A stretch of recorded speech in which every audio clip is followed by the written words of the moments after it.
Le 2 novembre 1965, à 15 heures précises, une femme nommée Isabelle Moreau entra dans le confessionnal de Padre Pio à San Giovanni Rotondo.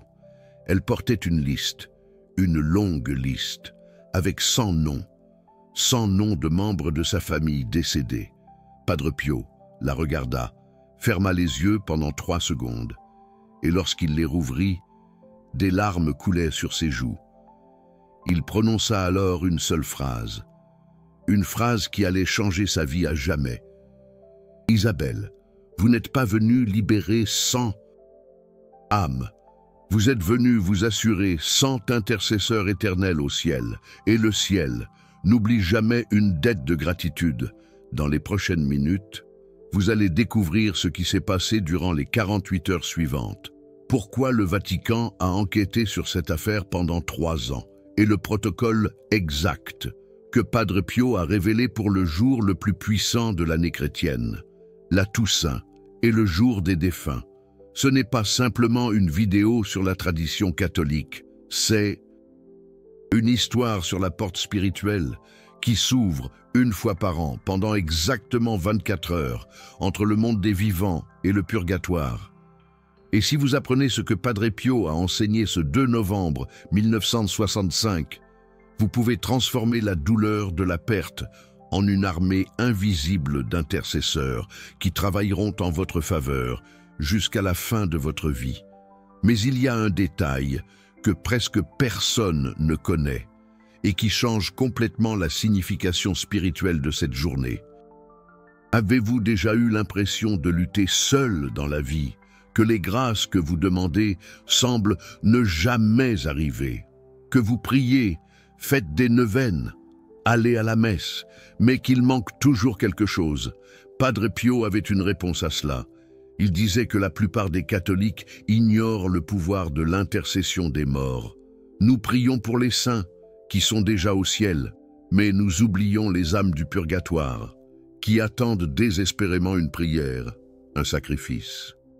À quelqu'un qui se souvienne d'elle, et lorsque vous libérez une âme du purgatoire, Padre Pio disait que vous n'aidez pas seulement cette âme, vous créez un lien éternel de gratitude, et une âme au ciel, reconnaissante envers vous, intercède avec une puissance que vous ne pouvez imaginer. Mais avant de vous raconter la suite de l'histoire d'Isabelle, il faut que vous compreniez quelque chose à propos de ce jour.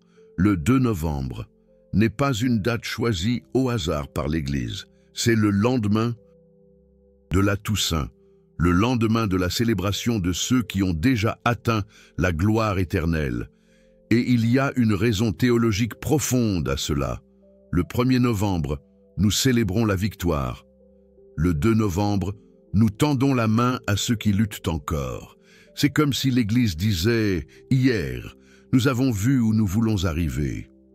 Aujourd'hui, nous allons aider ceux qui sont encore en chemin. » Et Padre Pio avait une dévotion spéciale pour les âmes du purgatoire. Il y a des récits de religieuses qui ont été témoins, pendant la nuit, de gémissements venant de la cellule de Padre Pio. Lorsqu'elle lui demandait ce que c'était, il répondait « Ce sont les âmes qui viennent me demander des prières. Elles souffrent beaucoup et je ne peux pas refuser. » Padre Pio voyait les âmes du purgatoire. Il conversait avec elles. Et c'est exactement cette proximité qui l'a amené à développer le rituel de la Toussaint et du jour des défunts. Revenons à Isabelle Moreau. Elle n'était pas une dévote. Ordinaire, c'était une femme de 52 ans, veuve, mère de 4 enfants, qui avait perdu 13 membres de sa famille en moins de 10 ans, grands-parents, oncles, cousins, son propre mari. Et elle portait une culpabilité qui la consumait, la sensation de ne pas avoir prié suffisamment pour eux, de leur vivant, de ne pas avoir été présente lors de leurs derniers moments, d'avoir échoué comme catholique, comme fille, comme épouse. Padre Pio écouta tout cela dans le confessionnal. Et ensuite, il posa une question qui la prit par surprise. « Isabelle, avez-vous apporté la liste ?» Elle fut confuse. « Quelle liste? Padre Pio insista. La liste des 100 noms. Vous n'êtes pas venu ici par hasard aujourd'hui. Le ciel vous a envoyé ici aujourd'hui, parce qu'aujourd'hui est le jour où vous pouvez changer le destin spirituel de toute votre famille. Mais il faut que ce soit maintenant. Il faut que ce soit à 15 heures. Et vous devez suivre exactement ce que je vais vous enseigner. Isabelle sortit du confessionnal à 14h40. Elle avait 20 minutes pour faire quelque chose qu'elle ne comprenait même pas complètement. Padre Pio avait donné des instructions précises. Elle devait aller à la chapelle, s'agenouiller devant le crucifix et faire 3 choses. Premièrement, écrire 100 noms de personnes décédées, peu importe qu'elles soient de sa famille ou non. Deuxièmement, offrir la Sainte Messe de ce jour pour les 100 âmes. Troisièmement, réciter une prière spécifique que Padre Pio venait de lui enseigner, et tout cela devait être fait entre 15h et 15h15, pas une minute avant, pas une minute après.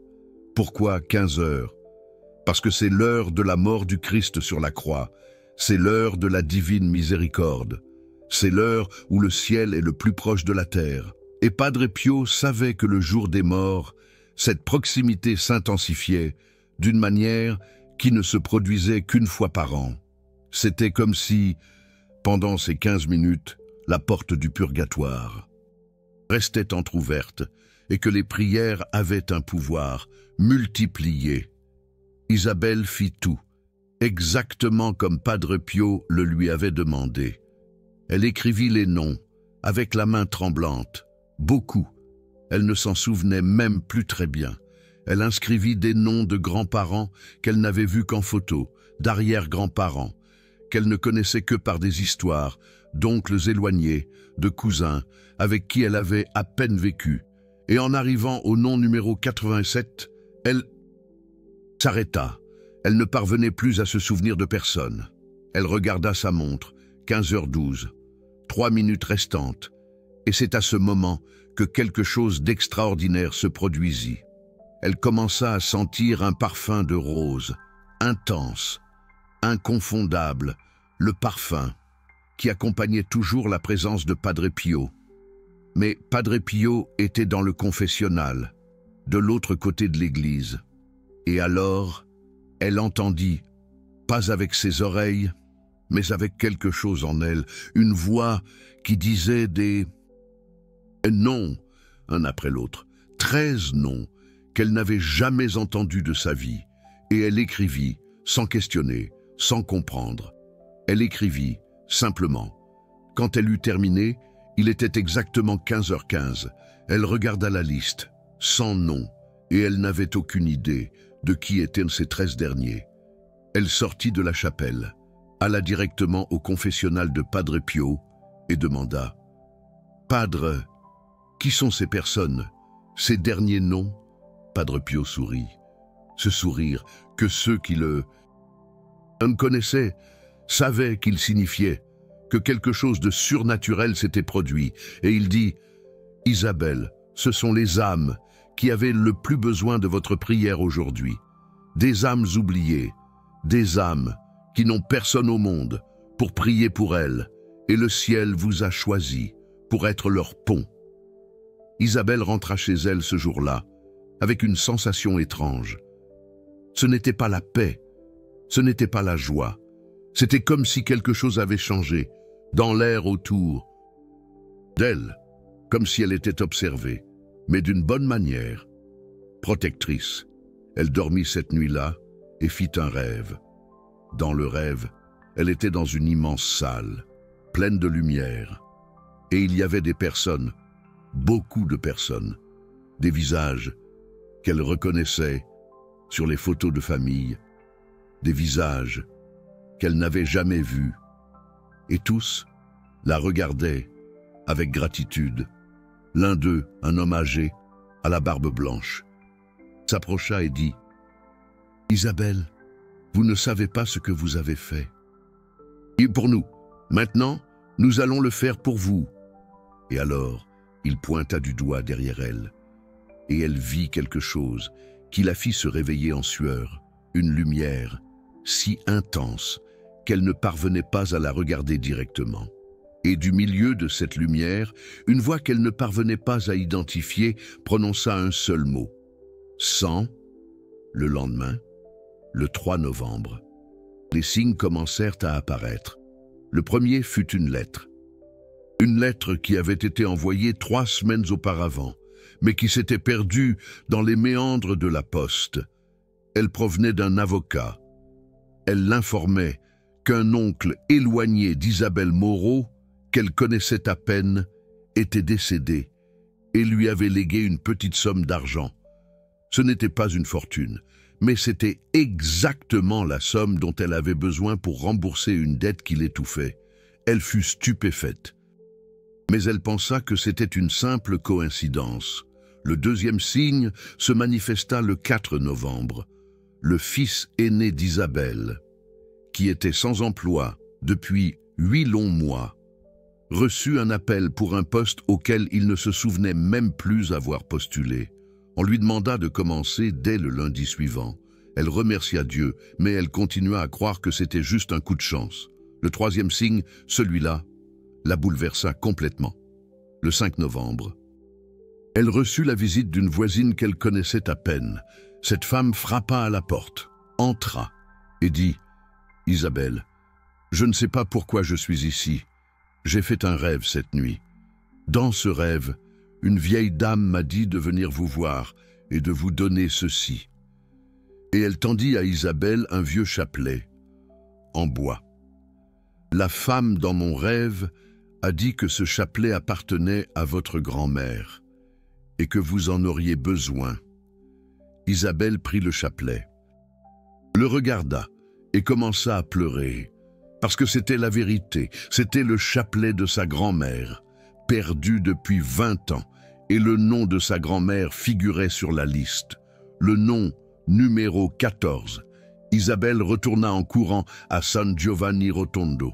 Elle trouva Padre Pio après la Sainte Messe et lui raconta tout, les signes, le rêve, le chapelet. Padre Pio se contenta d'acquiescer, comme s'il était déjà au courant de tout. Et alors, il dit quelque chose qu'Isabelle n'oublierait jamais. « Isabelle, ce n'est que le début. Vous avez libéré 100 âmes. Maintenant, vous avez 100 intercesseurs au ciel, et ils travailleront pour vous jusqu'à la fin de votre vie. Mais il y a une condition. » Isabelle déglutit difficilement. « Quelle condition ?» Padre Pio poursuivit. « Vous devez faire cela chaque année, chaque 2 novembre, à 15 heures. Vous devez offrir la messe pour 100 âmes. Ce peuvent être les mêmes ou d'autres, mais vous devez maintenir ce pont ouvert, parce que si vous arrêtez, les grâces s'arrêtent aussi. C'est un pacte spirituel. Vous libérez, ils intercèdent. Vous oubliez, ils se taisent. » Et Isabelle fit exactement cela. Pendant 23 ans, jusqu'à sa mort en 1988, elle se rendit chaque 2 novembre à l'église, à 15 heures, et offrit la messe pour 100 âmes. Et les signes ne cessèrent jamais. Ses enfants prospérèrent. Ses petits-enfants naquirent en parfaite santé. Elle surmonta 3 crises financières qui auraient dû anéantir sa famille. Et sur son lit de mort, elle dit à ses enfants, « Ne manquez jamais de faire cela. N'oubliez jamais de prier pour les 100 âmes, parce que vous ne comprenez pas l'armée invisible qui nous protège. » Mais il y a un détail que je ne vous ai pas encore raconté. Un détail qui a complètement changé la façon dont l'Église interprète ce rituel. 3 ans après ce premier 2 novembre, en 1968, le Vatican envoya un enquêteur pour interroger Isabelle. Il voulait comprendre ce qui s'était passé, parce qu'elle n'était pas la seule. D'autres personnes avaient commencé à accomplir le même rituel, suivant les instructions de Padre Pio, et les témoignages de signes, de grâces, de miracles s'accumulaient. L'enquêteur était un prêtre jésuite du nom de Matteo Ricci. Il était sceptique. Il ne croyait pas aux phénomènes mystiques. Il pensait que tout pouvait s'expliquer par la psychologie ou la coïncidence. Il interrogea Isabelle pendant 4 longues heures, exigeant des preuves, des documents, des témoins, et Isabelle remit tout. Les lettres, les relevés financiers, les témoignages de ses enfants. Et alors, à la fin de l'entretien, le père Matteo posa une question. « Isabelle, dites-moi une chose. Parmi ces 100 noms que vous avez écrits la première année, combien en connaissiez-vous réellement ?» Isabelle réfléchit et répondit « 87. Les 13 derniers, je n'en avais jamais entendu parler. » Le père Matteo prit la liste originale, qu'Isabelle avait conservée pendant 3 ans, examina les noms et devint livide, parce qu'il reconnut l'un des noms. C'était le nom de son père, décédé 10 ans auparavant, et qui portait exactement le nom inscrit sur la liste, Giuseppe Ricci. Le père Matteo quitta la maison d'Isabelle, se rendit directement à San Giovanni Rotondo et demanda à parler à Padre Pio. Lorsque Padre Pio apparut, le père Matteo était visiblement bouleversé. Il demanda « Padre, comment saviez-vous? Comment saviez-vous que mon père avait besoin de cette prière ?» Padre Pio sourit. « Je ne savais pas. Mais les âmes savent. Les âmes savent qui a besoin d'elles. Et vous êtes venu ici, Matteo, non pas pour enquêter sur Isabelle. Vous êtes venu ici parce que votre père vous a appelé. Et maintenant, vous allez faire ce que vous devez faire. » Le père Matteo retourna au Vatican et rédigea un rapport de 47 pages sur l'affaire d'Isabelle Moreau. Et à la fin du rapport, il fit une recommandation surprenante. Il demanda à l'Église d'encourager cette pratique, de rendre publique l'orientation de Padre Pio, d'enseigner aux fidèles le pouvoir d'offrir la messe du jour des défunts pour 100 âmes, à 15 heures, comme un acte de miséricorde qui engendre l'intercession.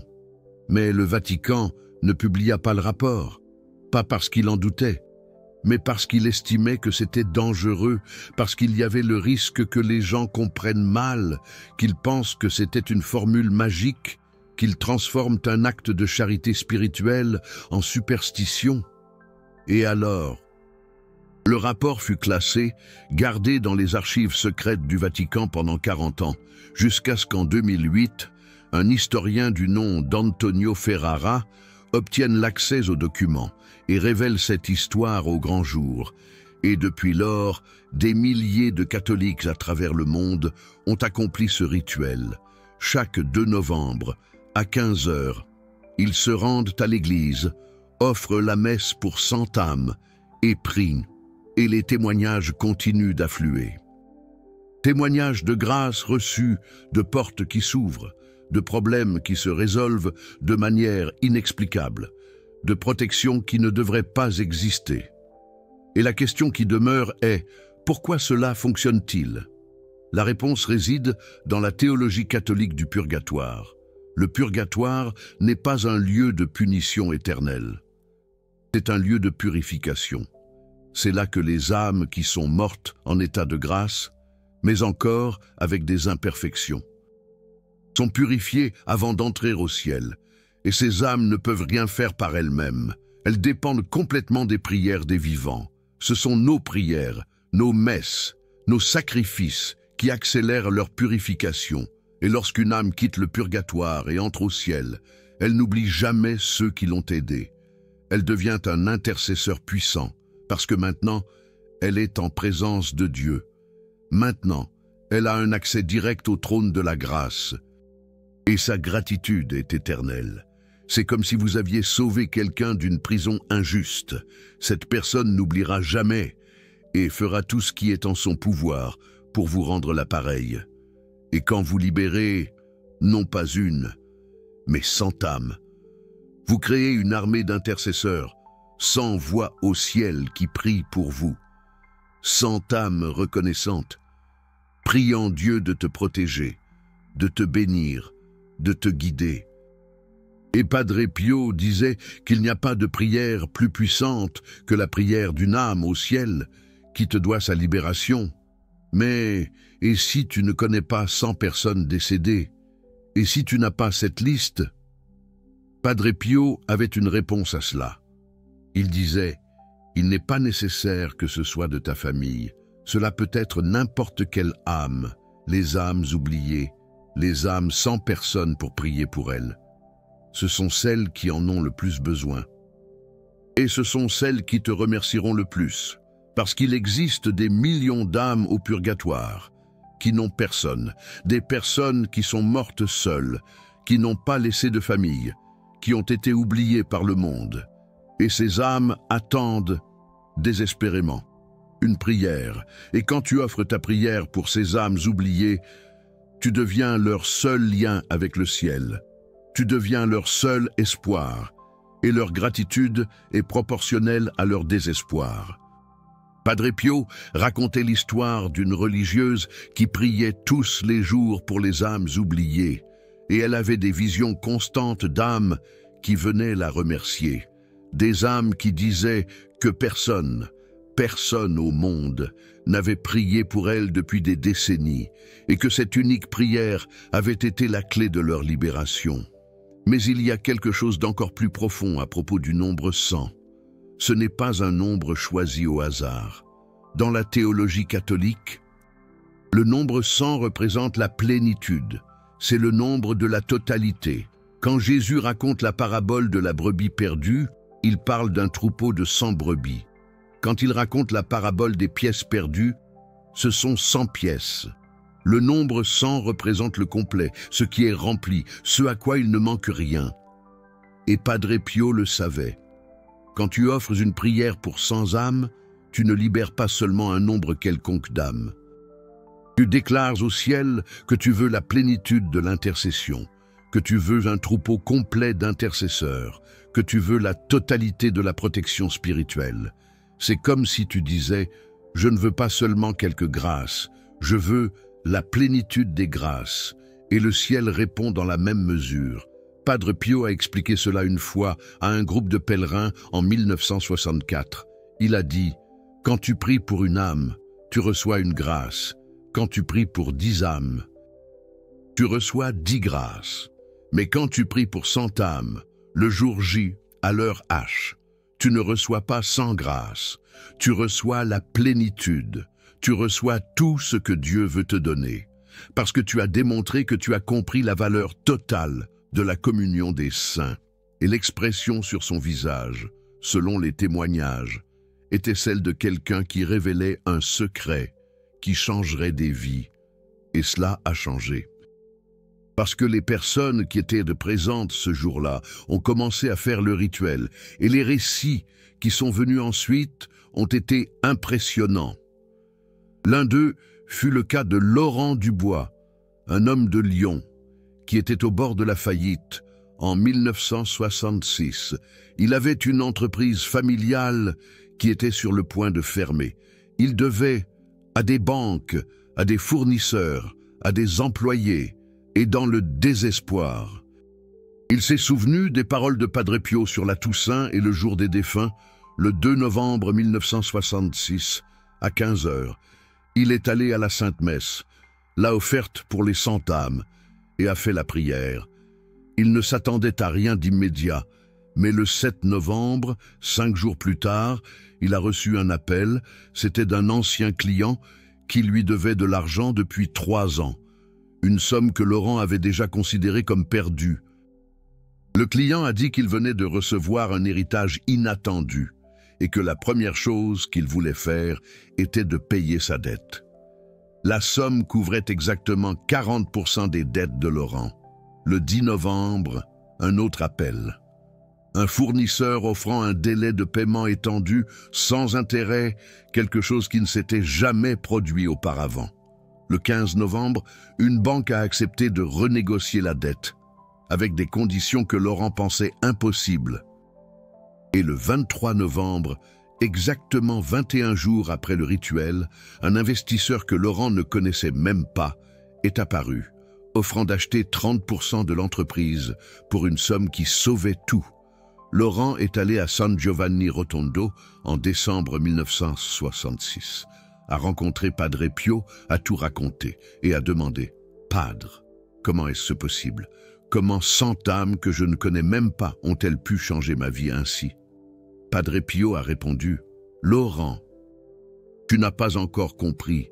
Ce ne sont pas 100 d'âmes qui ont changé ta vie, c'est Dieu, à travers 100 d'âmes. Parce que lorsque tu les as libérées, tu as activé 100 canaux de grâce. Et Dieu a déversé à travers ces canaux tout ce dont tu avais besoin. Mais maintenant, tu as une responsabilité.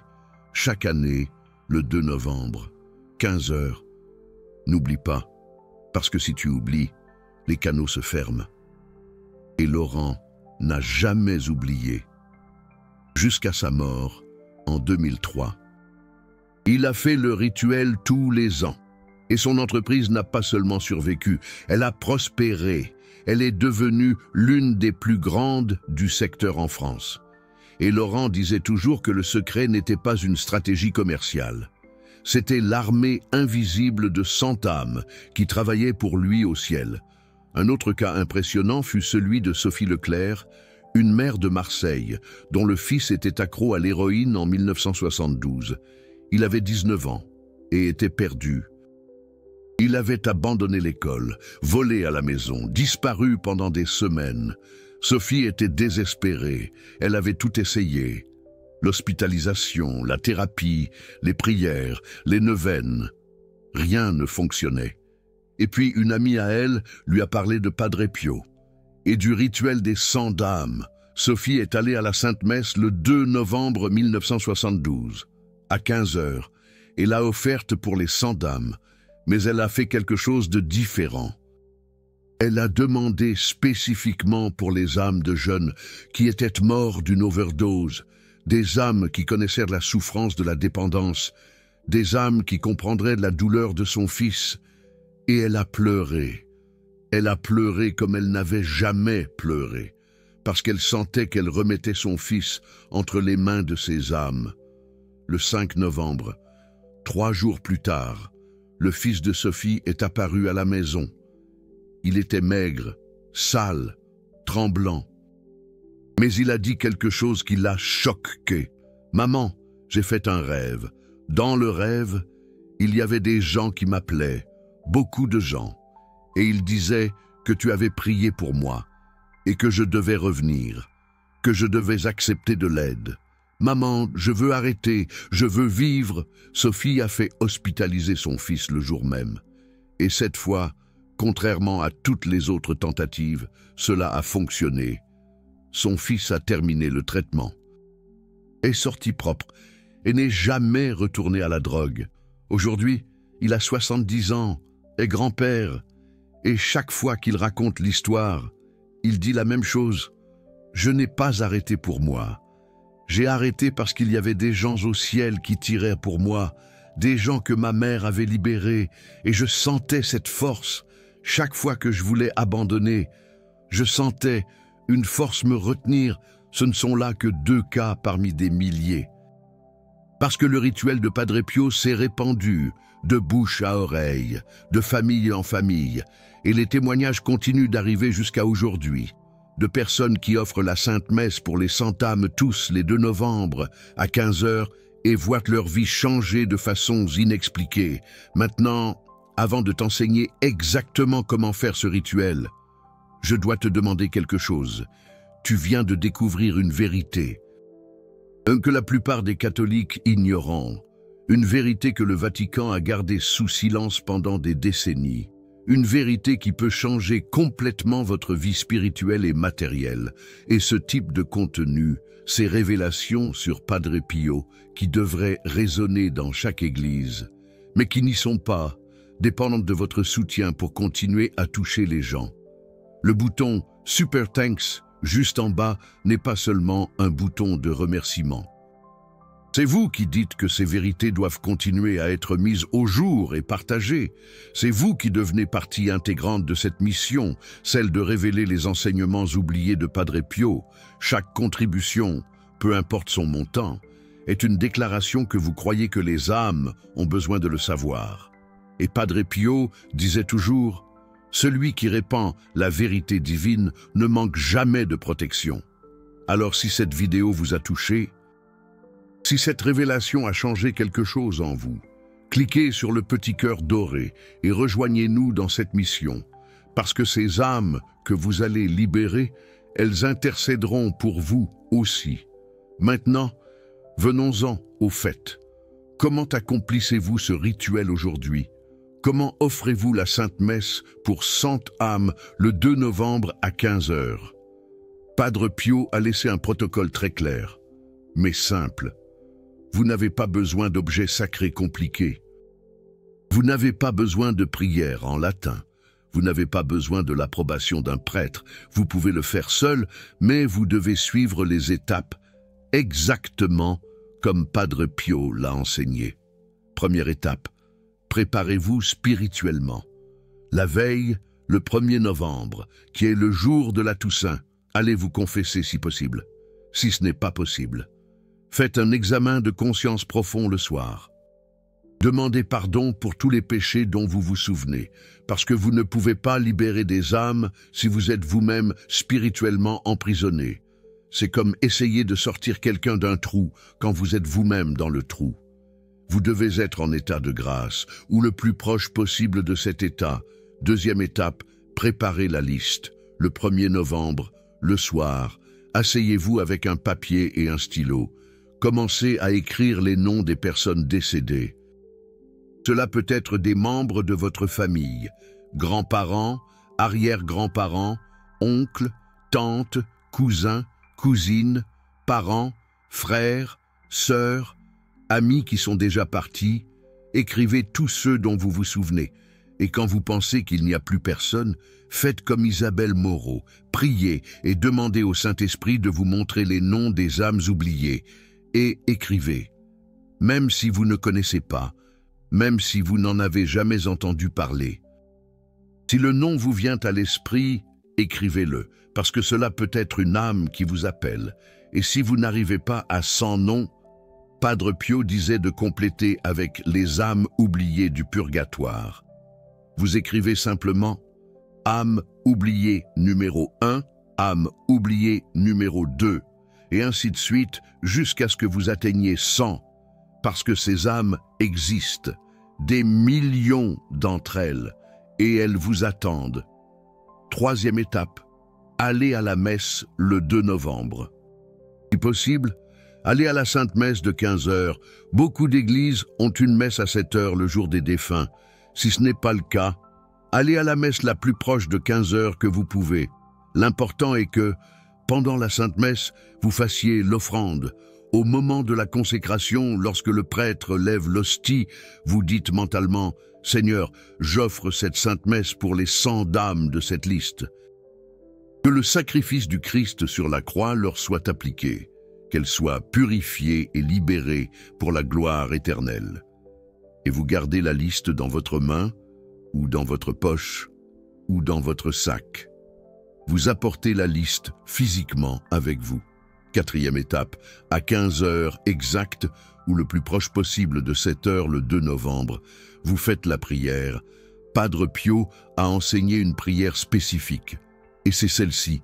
Seigneur Jésus-Christ, qui à l'heure de votre mort sur la croix avez ouvert les portes du ciel, je vous demande, par votre infinie miséricorde, de bénir les 100 âmes de cette liste. Que votre sang précieux lave toutes leurs imperfections, que votre sacrifice leur soit appliqué, qu'elles soient libérées du purgatoire et entrent dans votre gloire éternelle. Et en gratitude pour leur libération, je vous demande qu'elles intercèdent pour moi et pour ma famille tous les jours de nos vies. Amen. Vous récitez cette prière 3 fois. Une fois pour le Père, une fois pour le Fils, une fois pour le Saint-Esprit. Et ensuite vous récitez un Notre Père, un Je vous salue Marie et un Gloire au Père pour les 100 âmes. Et c'est fait.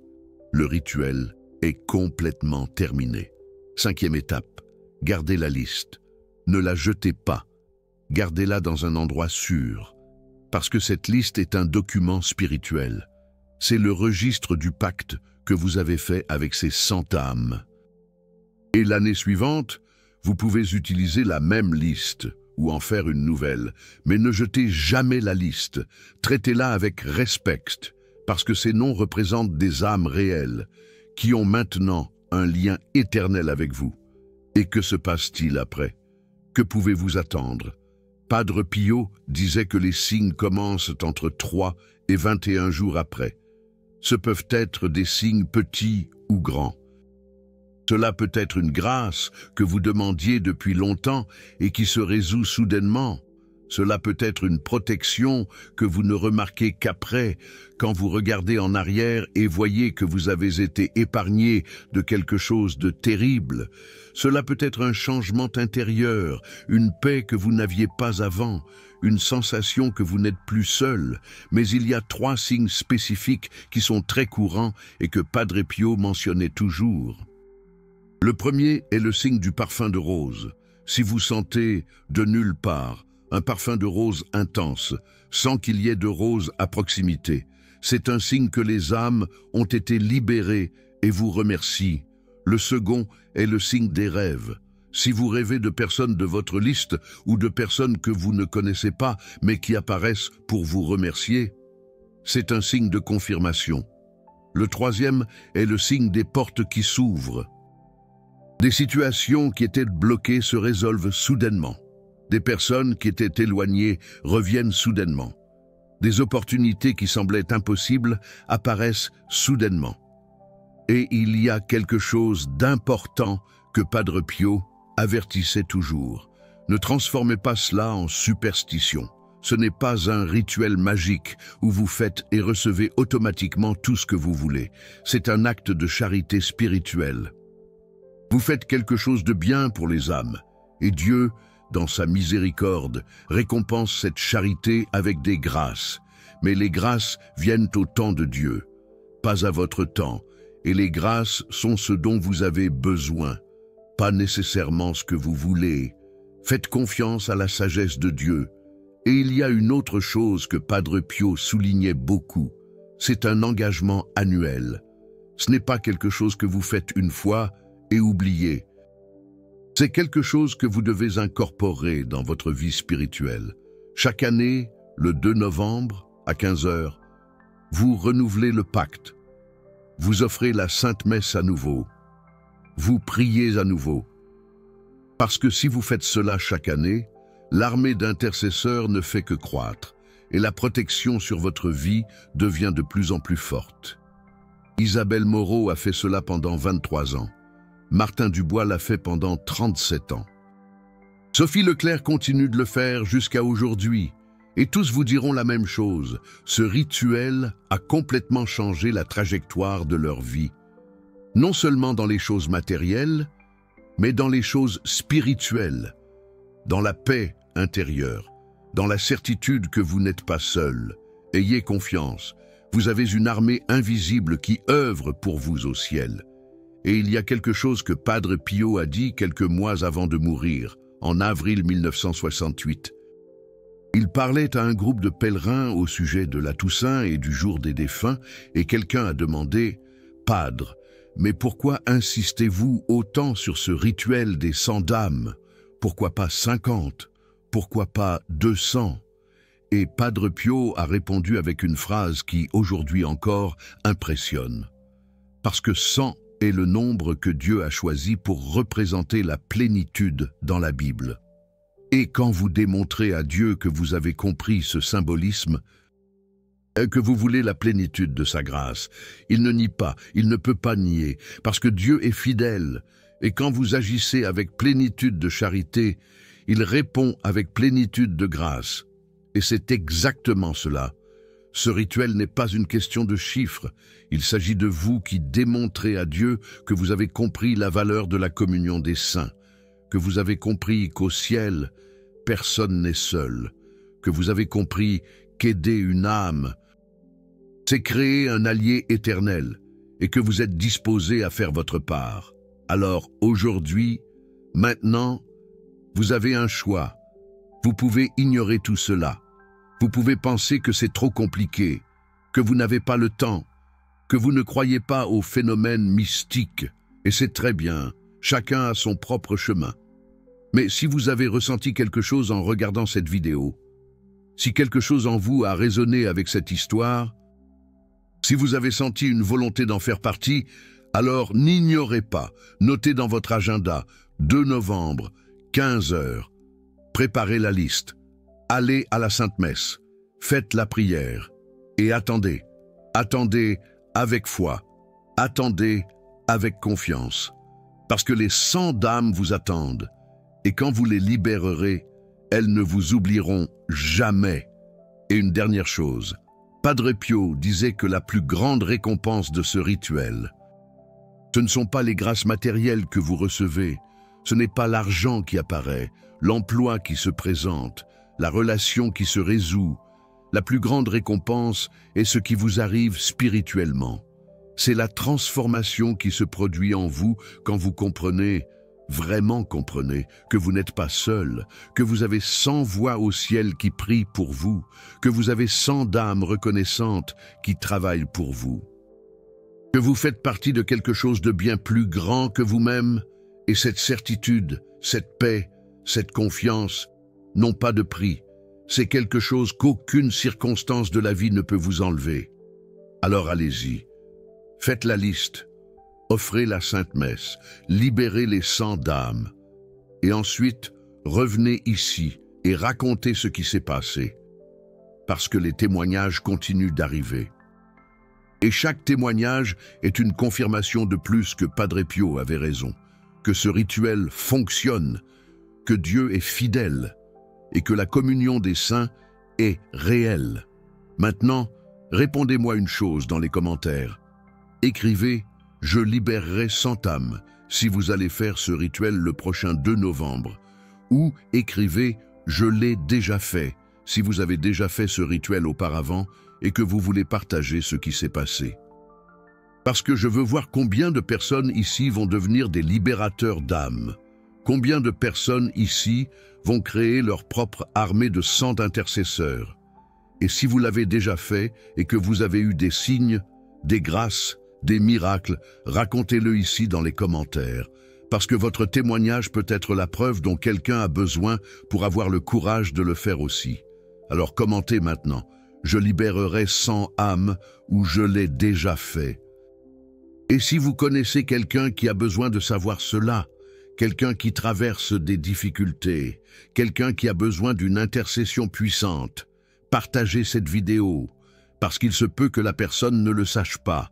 Mais les 100 dames l'attendent. Et vous pouvez être l'instrument qui va la connecter avec cette armée invisible de protection.